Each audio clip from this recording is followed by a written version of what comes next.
Hoje, o tema dessa apresentação é a comunicação para o crescimento em tempos de crise. E, na verdade, para falar bem francamente com vocês, fazer comunicação hoje, com crise ou sem crise, é muito complexo. Há uns 10 anos atrás, quando eu vinha falar sobre comunicação em qualquer plenária, eu basicamente falava de técnicas de comunicação e de como estruturar uma campanha, de como fazer o uso das mídias online e offline, de como a gente faz essa estratégia acontecer.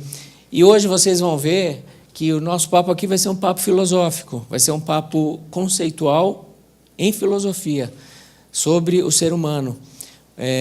E é muito interessante que existem ainda, eu lembro muito perfeitamente na palestra do Philip Kotler, há uns 4, 5 anos atrás, quando ele lançou o livro dele, o Marketing 3.0, ele tinha uma estatística impressionante para os Estados Unidos, e ainda mais impressionante se a gente transferir essa estatística para o Brasil, que é o nível de empresas nos Estados Unidos que ainda estavam trabalhando no marketing 1.0, ou seja, vendendo produtos ou serviços.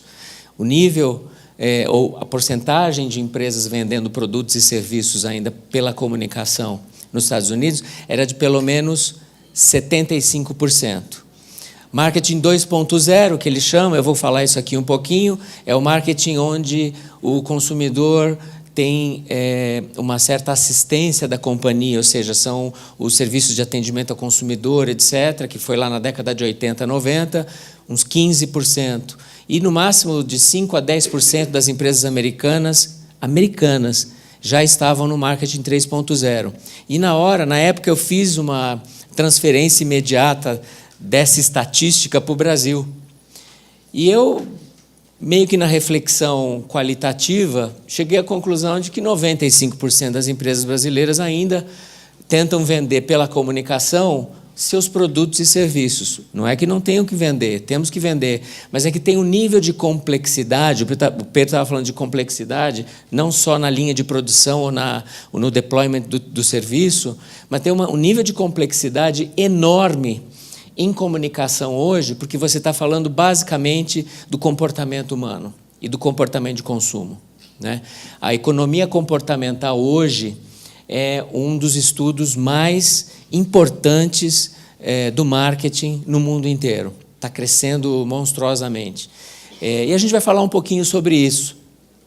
Eu vou começar com uma máxima de um livro chamado Funk Business. É um livro já um pouco antigo, mas ainda muito atual. E olha que interessante, uma frase desse livro que me deixou absolutamente surpreso, né? A sociedade do excesso tem um excesso de empresas similares que empregam pessoas similares, de formação similar, com ideias similares, que produzem coisas similares, por preços similares e de qualidade similar. Transfiram isso, por favor, para os seus negócios. Não é absolutamente verdade? Será que todo mundo que está aqui não vende um produto ou um serviço que é um commodity?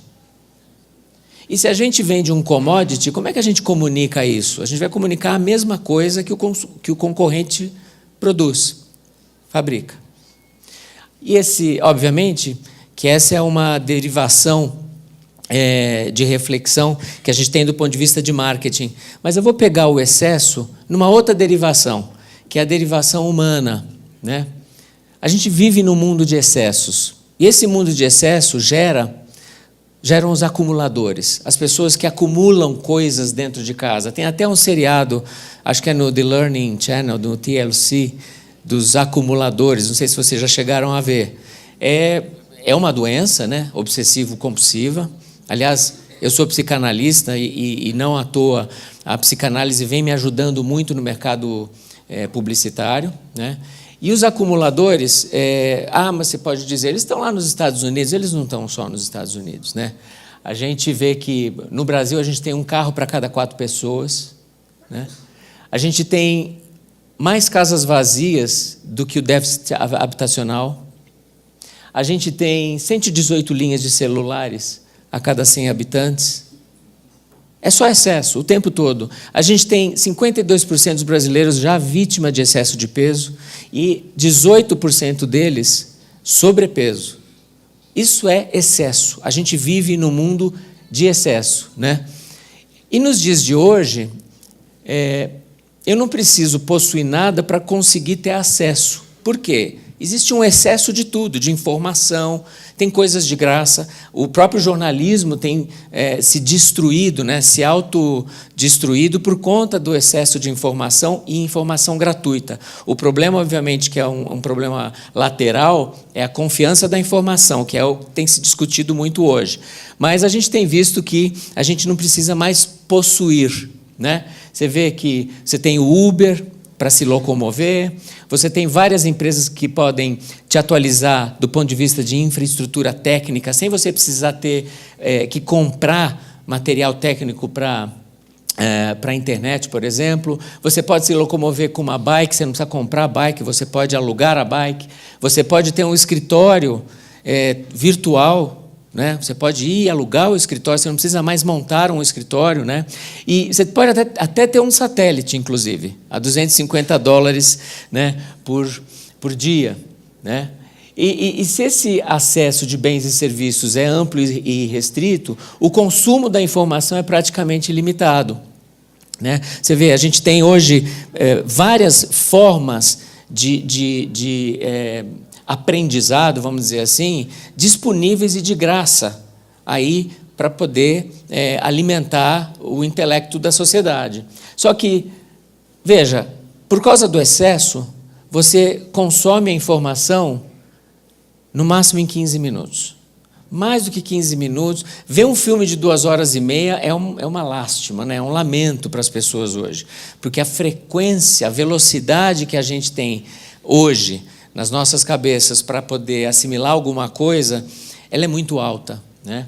É muito interessante que o consumo do mundo hoje, e quando eu falo de comunicação e marketing, são consumos em pílula. Não dá para você jogar uma mensagem muito complexa, muito grande, né? Você tem que dar as mensagens aos poucos e escolher bem o canal que você vai passar essa mensagem. Vejam, eu vou mostrar para vocês agora um vídeo de um aplicativo que usou essa característica do mundo, que é aprender em pílulas, né, para lançar o seu aplicativo. Vejam só o filme.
Quer dizer, vários modelos de negócio já estão se engajando nesse jeito novo da gente consumir informação, né?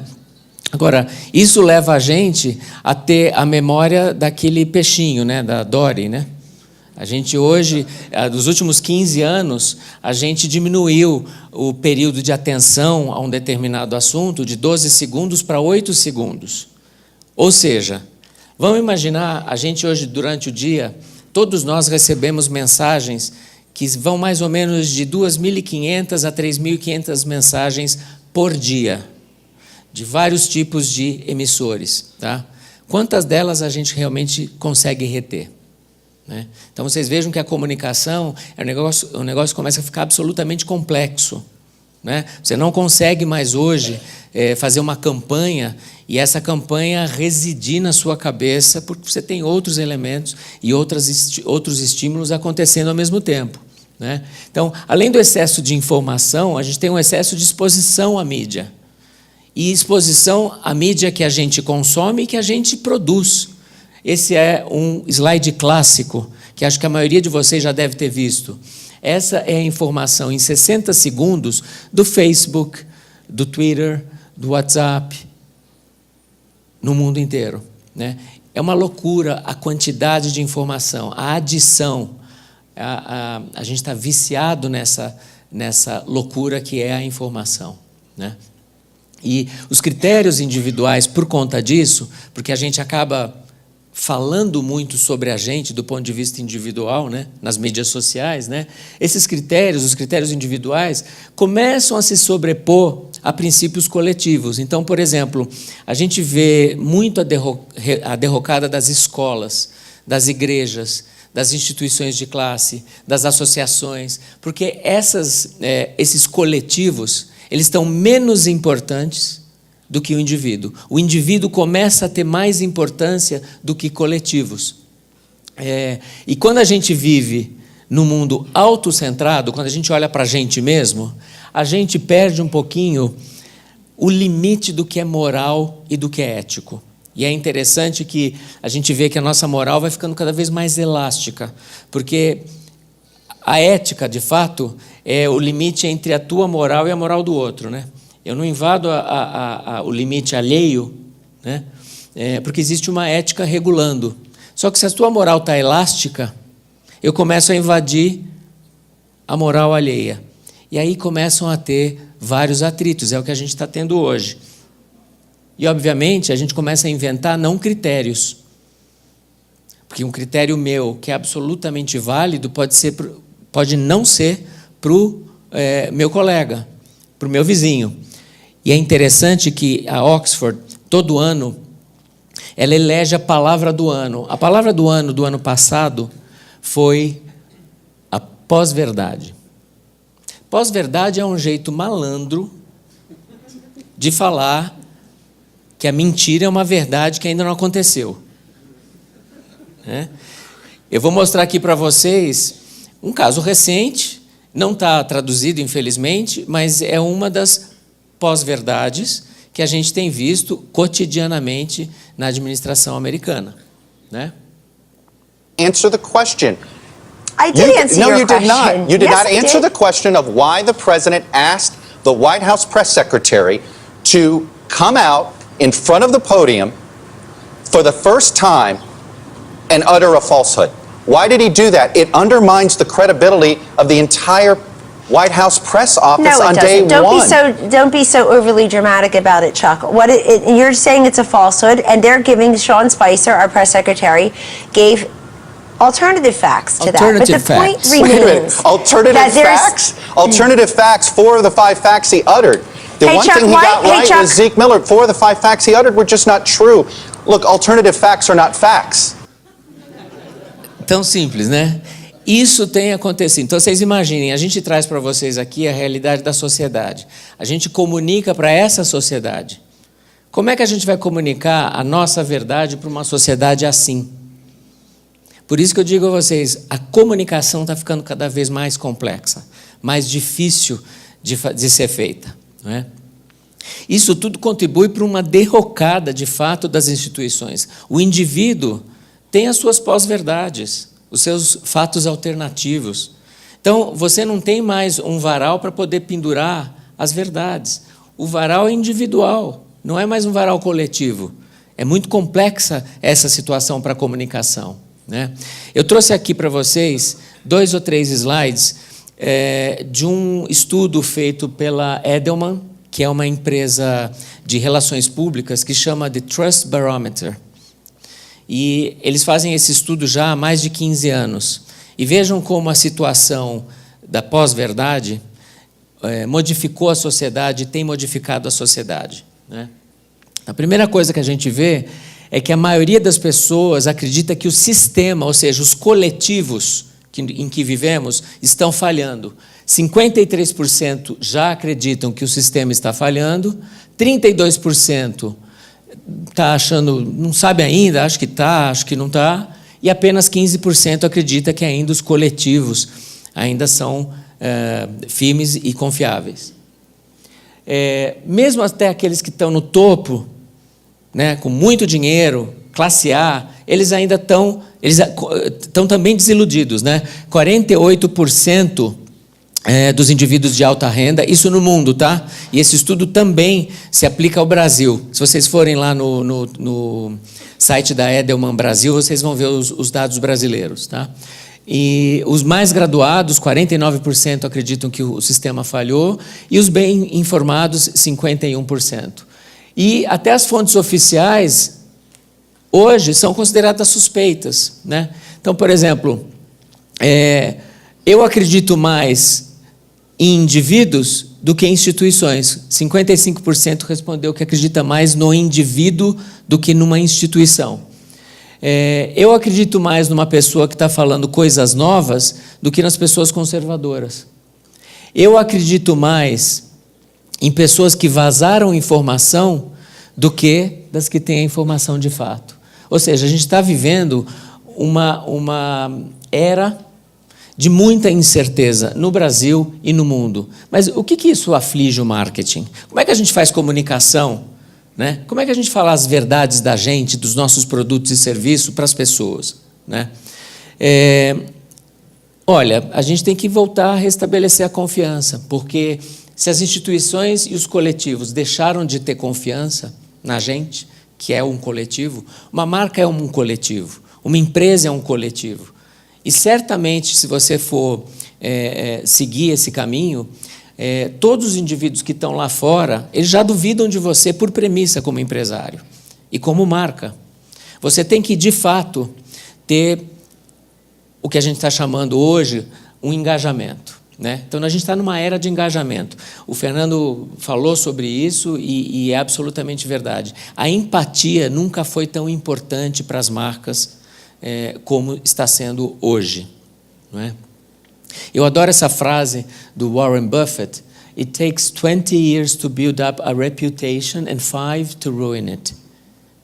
Nunca foi tão... Isso ele falou, acho que há uns 15 anos atrás. E isso não é tão verdade quanto é agora. Não é mais verdadeiro do que é agora, né? Então, a gente está hoje no momento de fazer com que as nossas marcas, que representam um coletivo, que está sendo jogado pedra nele, né? A gente tem que fazer com que a reputação da marca continue firme e rija, né?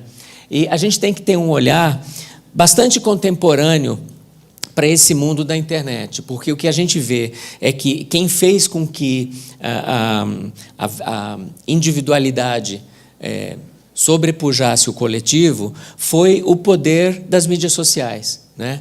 E eu vou apelar aqui para o Exponential Organizations. Eu acho que, se vocês não leram ainda, a maioria precisa ler, porque o Salim Ismail, que é o diretor da Singularity University, escreveu o livro baseado neste mundo onde a tecnologia está fazendo com que o mundo mude, né? Então, ele escreve nesse livro sobre empresas que têm modelos de negócio da velha economia e empresas que têm modelos de negócio da nova economia. E ele dá uma dica de como as empresas da velha economia conseguirão sobreviver na nova economia usando a tecnologia. Então, eu trago aqui para vocês só na verdade, um enorme resumo do que ele fala, porque eu acho que é muito importante a gente que está vindo da velha economia, empresas mais velhas de 10, 15, 20 anos, como é que a gente sobrevive no mundo onde a confiança foi embora, onde a tecnologia atua de forma preponderante acima das marcas, né? Como é que a gente faz isso? Então, ele define o mundo em dois mundos separados. O primeiro mundo é o mundo linear, que é o mundo massivo, onde o pensamento de massa, ou seja, o coletivo, conta. E um segundo mundo, que é o mundo exponencial, que é o mundo do 1 para 1, onde o pensamento individual é o que conta. Então, a gente está migrando de um pensamento massivo para um pensamento exponencial. Então, é isso que ele chama de Exponential Organizations, organizações exponenciais. São aquelas organizações que conseguirão falar com um indivíduo e não com a massa toda. E quando você fala com um indivíduo, você obviamente vai levar a mensagem para aquele indivíduo, e você tem que entender aquele indivíduo. Muitas das técnicas que existem hoje, especialmente no mundo digital, e na verdade só no mundo digital, já conseguem fazer com que a gente descubra o que aquele indivíduo quer ouvir. A gente está falando das mídias programáticas, dos retargetings, que são coisas que a gente não ouvia 5, 10 anos atrás. Né? Quem conhece mídia programática aqui? Muito pouca gente. O que é uma mídia programática? Eu sigo o meu potencial comprador. Como é que eu sigo? Usando as mídias sociais. Eu faço um tracking dele, eu vejo o caminho dele, eu vejo os gostos dele. É, de fato, um Big Brother. É possível fazer isso em mídia. E o mundo está saindo deste mundo massivo para esse mundo exponencial. No Brasil, esse mundo massivo continua ainda bastante efetivo.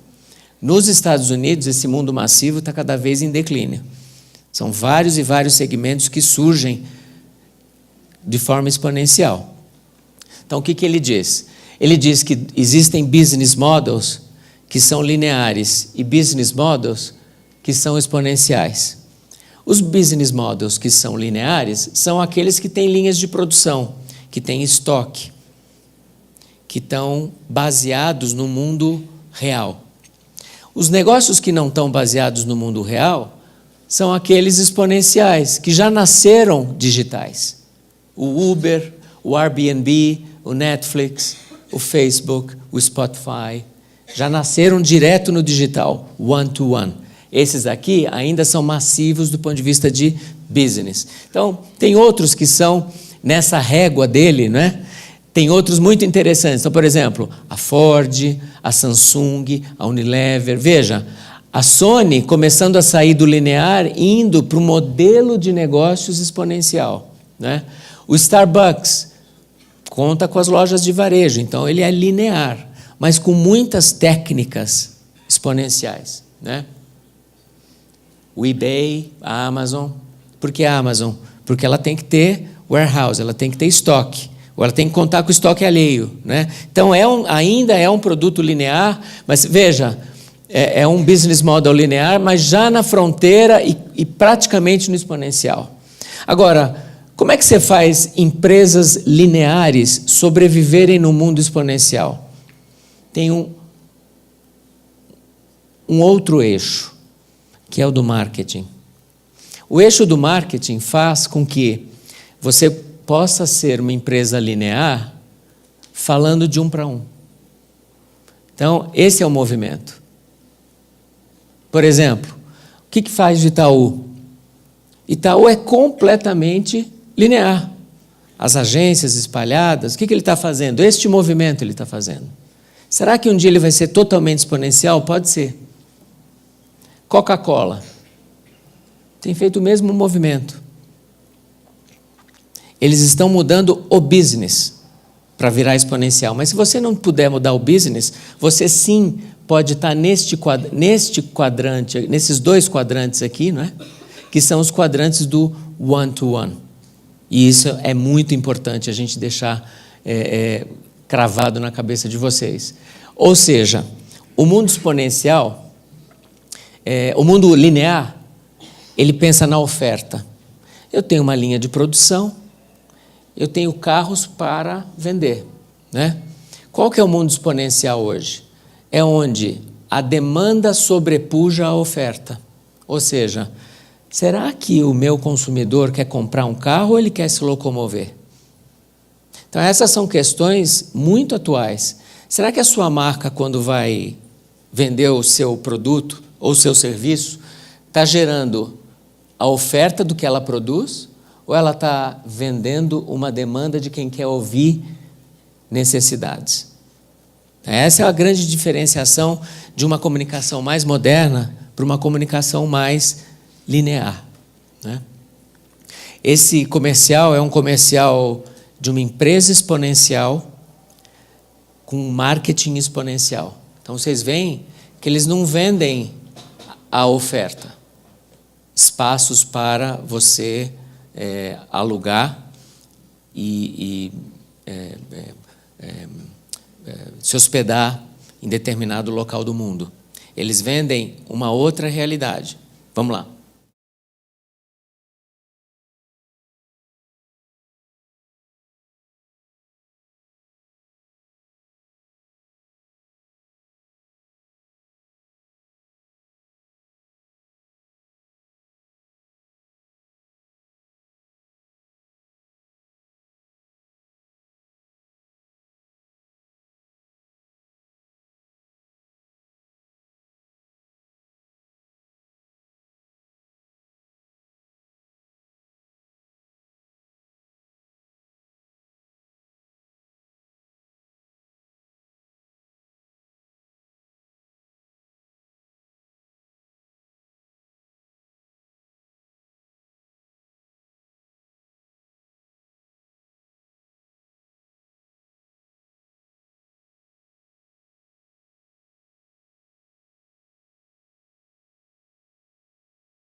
Essa é a mensagem. A mensagem é da demanda. O que o consumidor demanda? Viver a experiência da viagem.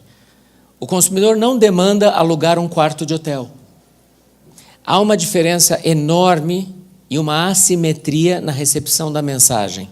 Imagina o Hilton, num comercial do Hilton, por exemplo. Ele vai vender o melhor travesseiro, né? O melhor colchão, os 42 square meters, a vista de frente não sei para onde. Ele vai vender o que ele tem, o que ele produz. Ele não vai vender a demanda do consumidor. Então, esse é o pensamento que a gente tem que ter no marketing atual, né? Então, a gente está aqui falando de um people-centric market. Eu tive agora na National Retail Federation, em janeiro, e eu ouvi essa frase, né? Lealdade é a nova moeda, não o dólar. O engajamento é que faz parte da relação entre marca e pessoas. Engajamento. E quando você fala engajamento, será que a venda do produto propriamente dita, só o produto engaja? Me parece que não. Pensem vocês como empresários. Vocês têm um monte de necessidades de vender o produto, de vender o serviço, de colocar na rua, de ter um EBITDA fantástico, de ter uma margem ótima, está tudo certo. Só que pensem vocês como consumidores. Quando você vai no Pão de Açúcar, por exemplo, você pensa no EBITDA do Pão de Açúcar? Na margem do Pão de Açúcar? É exatamente isso que a gente tem que fazer, a empatia. Se coloque no lugar de quem compra. Então, quando vocês forem anunciar a marca de vocês, a verdade, ela vai residir em quem compra, não em quem fabrica. E aí o Marketing 3.0 do Kotler, que eu falei para vocês, que é um livro maravilhoso e que coloca uma luz muito grande nesse novo marketing, que é o marketing centrado na pessoa, né? E aqui vai um momento psicanalítico aqui, como psicanalista. O que as pessoas, no fundo, querem, né? O que nós estamos falando? O que de fato, a gente está falando aqui? Por isso que é muito complexo fazer comunicação hoje, porque as pessoas hoje querem ser amadas. Cada um de nós quer ser amado, quer ser valorizado, né? A gente busca alegria, o aconchego, o carinho, né? Será que as marcas não têm que dar um pouquinho disso também? Será que as marcas não têm que entender o meio ambiente de quem demanda nosso produto ou serviço, né?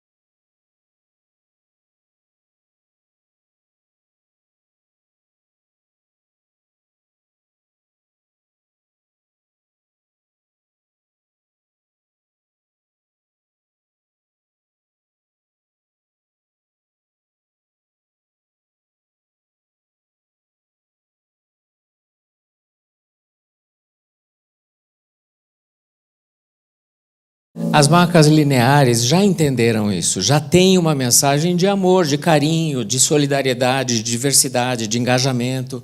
Óbvio que aqui eles não estão vendendo o sistema operacional deles. O que eles estão vendendo aqui? Engajamento e empatia. Tem canais para você vender produto, tem canais para você vender serviço, tem outros canais para você comprar, no bom sentido, engajamento, né? Então, esse é o marketing que a gente está também trazendo para vocês refletirem.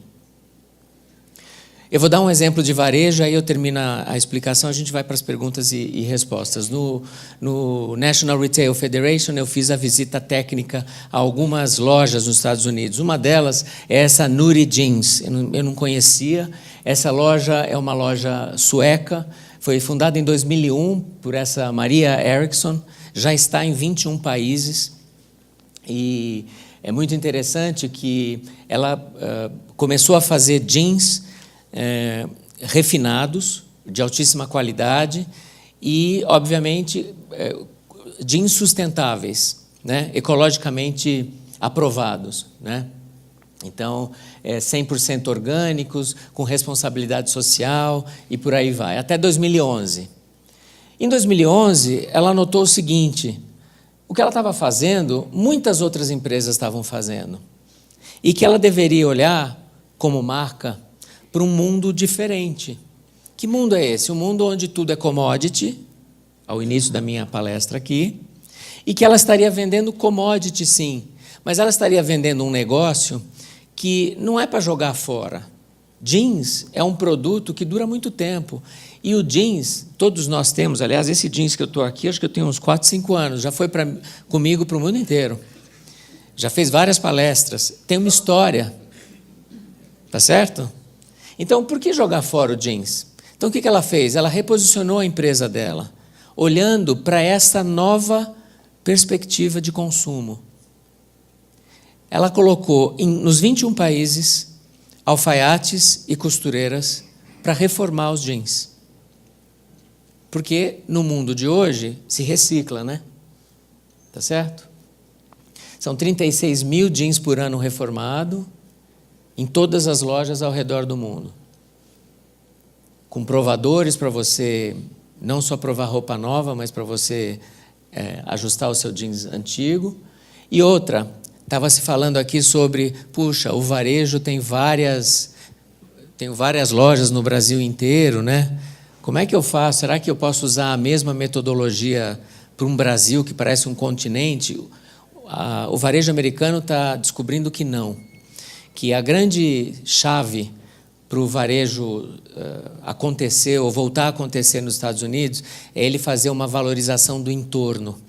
O regional nos Estados Unidos é muito importante. A cidade é muito importante. Então, por exemplo, essa loja da Judy Jeans, ela chamou vários artistas plásticos do Sorro para celebrar o bairro.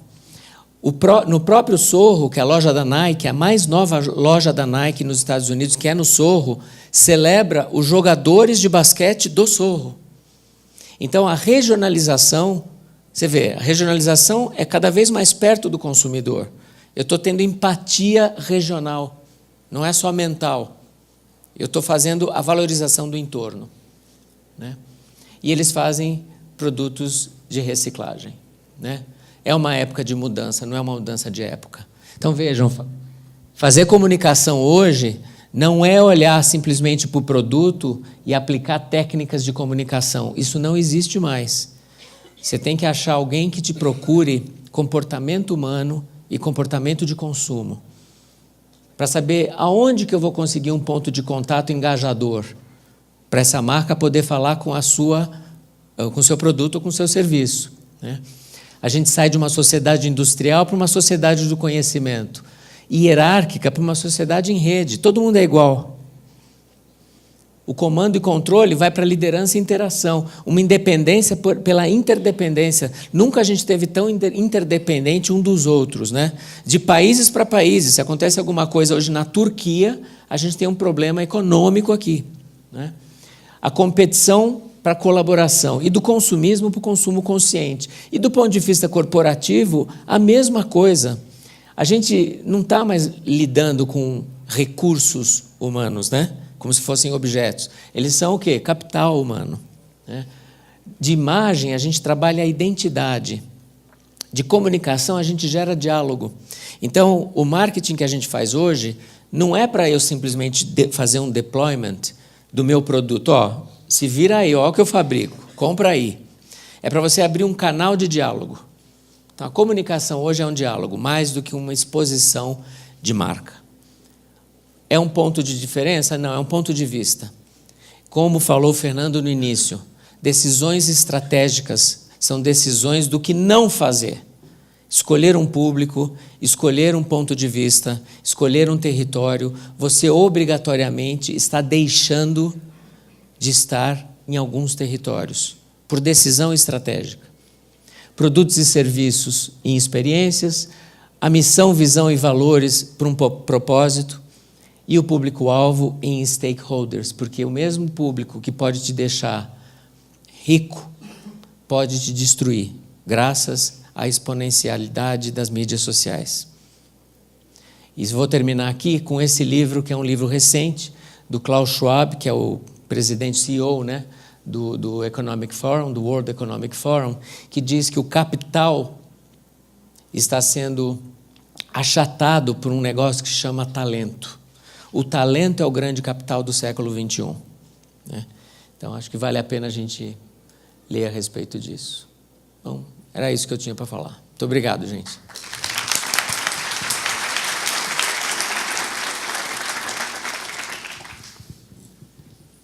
Perguntas? Só reflexões. Tem uma ali. Alguma pergunta aqui?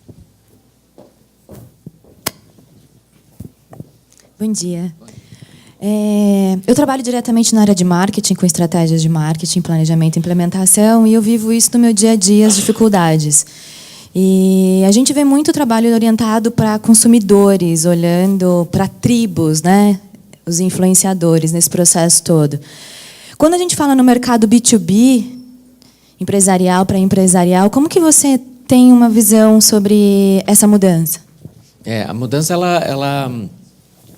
ela é efetiva também no B2B. A gente tem visto cada vez mais análises de cadeia de valor.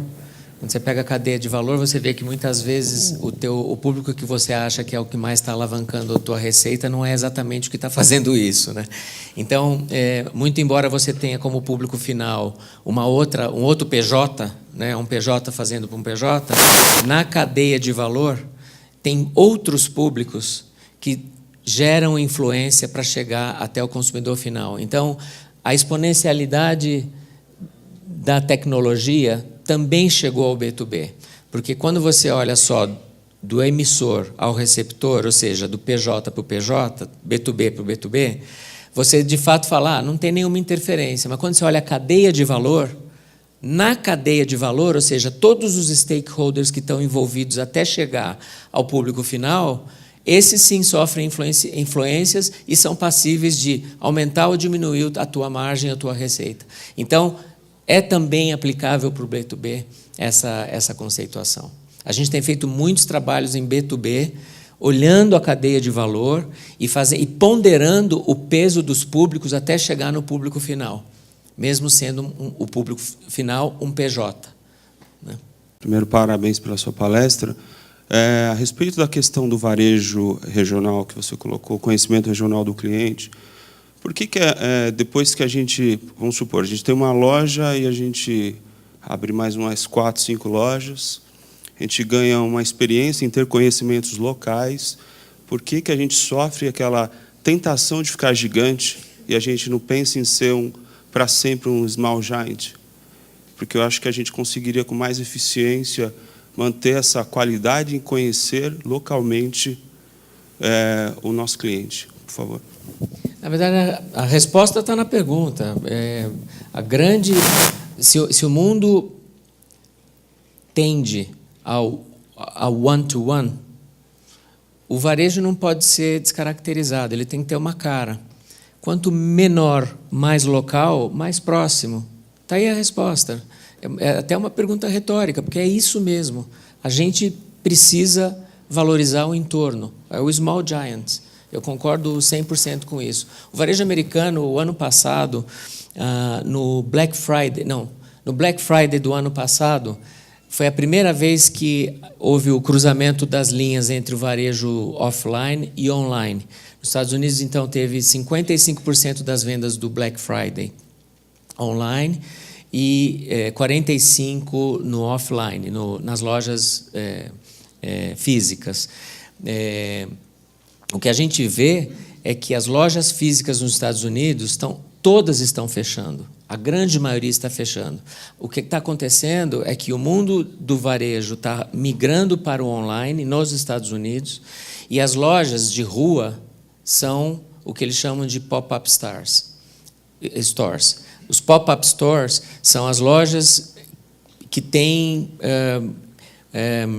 o melhor do melhor para ser visto e não para venda. Então, esse movimento, né, essa maturidade de mercado em Nova York, não estou falando dos Estados Unidos inteiro, mas em Nova York você vê, sim, muitas lojas abertas e ainda muito pujantes, mas você também vê muita loja conceitual, eminentemente conceitual. E as lojas que fazem as vendas valorizam a região, valorizam o entorno. Então, o varejo americano está modificando completamente o jeito de trabalhar. No Brasil, ainda a gente vê que as vendas online ainda não estão alcançando os níveis que deveriam. O número de fluxo de pessoas diminuiu nos Estados Unidos 3 vezes o número de 5 anos atrás. Ou seja, tem muito menos gente entrando em loja para comprar do que haviam há 5 anos atrás. É uma nova configuração do varejo que está acontecendo nos Estados Unidos. E como isso acontece no Brasil 10 anos depois, a gente já sabe o que vai acontecer em 2025, 2027.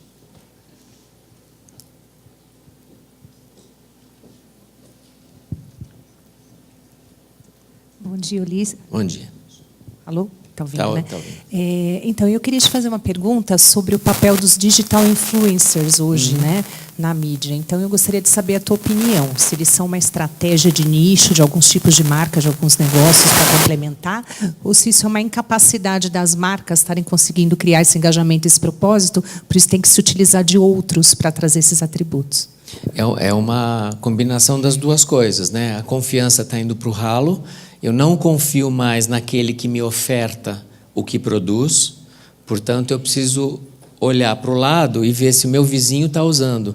Se alguém comprovou que é bom, aí eu compro. Então, os digital influencers, eles têm sido parte da estratégia de marketing de uma forma bastante positiva ainda, porque eu acho que isso ainda vai se reconfigurar.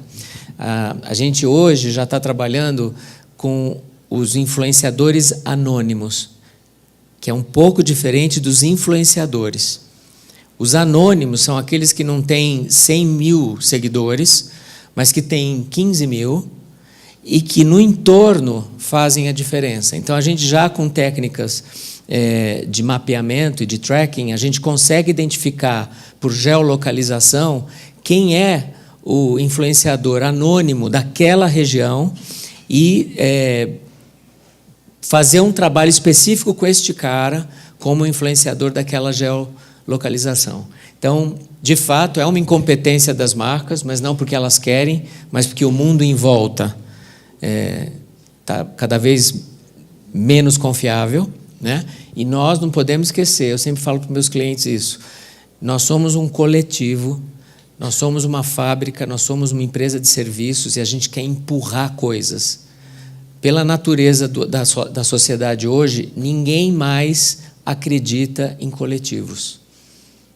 Tem um bias, tem um viés.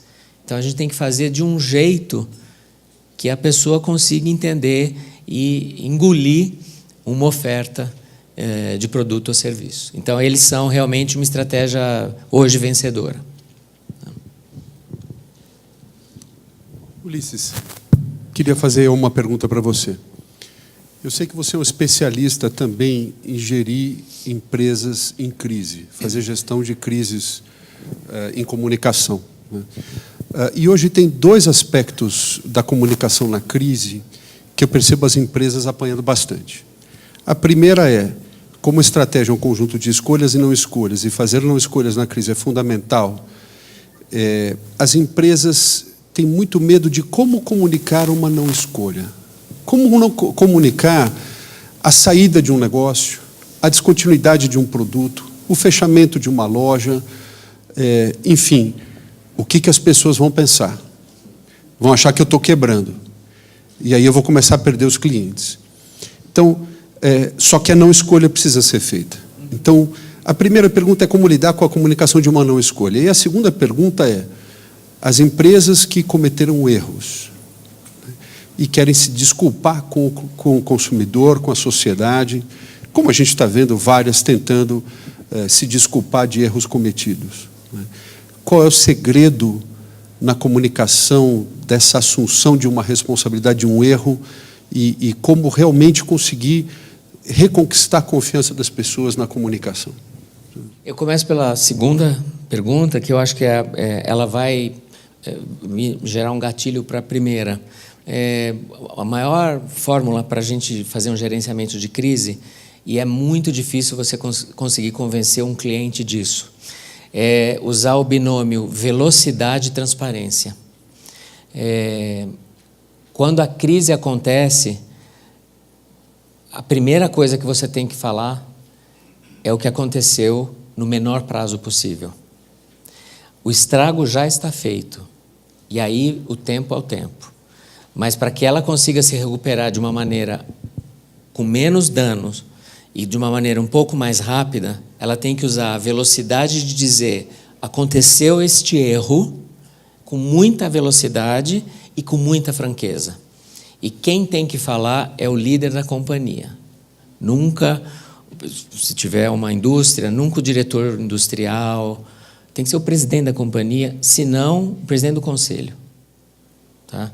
Então, esse binômio velocidade e transparência, ele é fundamental em qualquer crise. E aí, é um complicômetro para a gente que faz gestão de crise, porque quando vem o erro ou o problema, já passou 3 dias e ninguém falou nada, ficou todo mundo se escondendo. Numa sociedade exponencial, onde todo mundo sabe tudo a qualquer instante, daqui a pouco nós vamos saber de alguma fofoca que aconteceu na China. Aconteceu há 10 minutos atrás, nós já estamos sabendo aqui. Então, não dá para se esconder. E quando chega para a gente para gerenciar a crise, já passou 3 dias da grande bobagem que aconteceu, né? E a primeira, qual é a primeira pergunta? A primeira era como comunicar a não escolha, a não escolha, para lidar com o temor de ser mal visto pela não escolha. Exato. Um dos valores sociais hoje é coragem, né? E coragem de se expor. As marcas não sabem, mas quando elas escolhem não fazer determinadas coisas, elas serão admiradas por muitos consumidores. Então, ainda a gente sofre da herança do século XX, onde é tudo para todo mundo e quantidade, né?